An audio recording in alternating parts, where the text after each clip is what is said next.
Good morning everyone. आज के আমরা এক্সেলে সিম্পল সূত্রগুলো শিখব, অর্থাৎ যোগ, বিয়োগ, গুণ, ভাগ, সাম, সাবট্রাক্ট, মাল্টিপ্লাই, ডিভাইডেড, এইসব সংখ্যাগুলো আমরা সিম্পলভাবে শিখব। প্রথমে দেখুন আমরা এই ডাটাগুলো এন্ট্রি করে রেখেছি। এই দেখুন যোগ করার জন্য আমরা কী করব, 15 আর 9 এই দুটো সংখ্যা যোগ করব। যোগ করার অনেক প্রসেস আছে এই এক্সেলে। আমরা প্রথমে সিম্পল করব।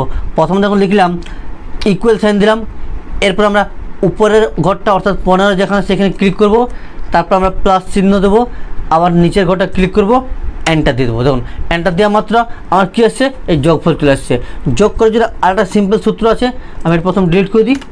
এরপর কী করবো, প্রথমে আমরা ইকুয়াল সাইন দেবো, এরপরে SUM ব্র্যাকেট শুরু, এরপর আমরা কী করবো, উপরের থেকে নিচের ঘরটা পর্যন্ত ড্র্যাগ করে দেবো, তারপর আমরা ব্র্যাকেট ক্লোজ, এন্টার দেওয়া মাত্র এখানে যোগফল চলে আসছে। এরপর আমরা সাবট্রাক্ট বার করবো, অর্থাৎ বিয়োগ করব। প্রথমে এইটা ক্লিক করব, ইকুয়াল সাইন দেবো, উপরের ঘরটা আর এই চিহ্নটা যেটা আমরা কিবোর্ডে পাবো মাইনাস চিহ্ন, তারপরে নিচে ক্লিক করব, এন্টার দেওয়া মাত্র এটা বিয়োগ চলে আসছে।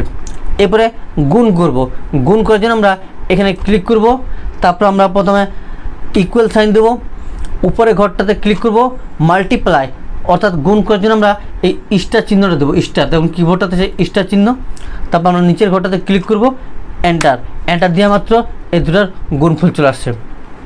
এরপর আমরা ভাগ করব, অর্থাৎ আগের মতো প্রথমে আমরা ইকুয়াল সাইন দেবো, উপরের ঘরটা ক্লিক করব, ডিভাইডেড করার জন্য আমরা কিবোর্ডটাতে এই চিহ্নটা পেয়ে যাব, তারপরে নিচের ঘরটাতে ক্লিক করব, এন্টার করা মাত্র চলে আসবে ডিভাইডেড বাই। দেখুন এইভাবে এক্সেলের সিম্পল সূত্রগুলো ব্যবহার করবে, যত প্র্যাকটিস করবে তত ভালো। ভিডিওটা ভালো লাগলে অবশ্যই চ্যানেলটি সাবস্ক্রাইব করুন এবং ভিডিওটা লাইক করুন। Thank you.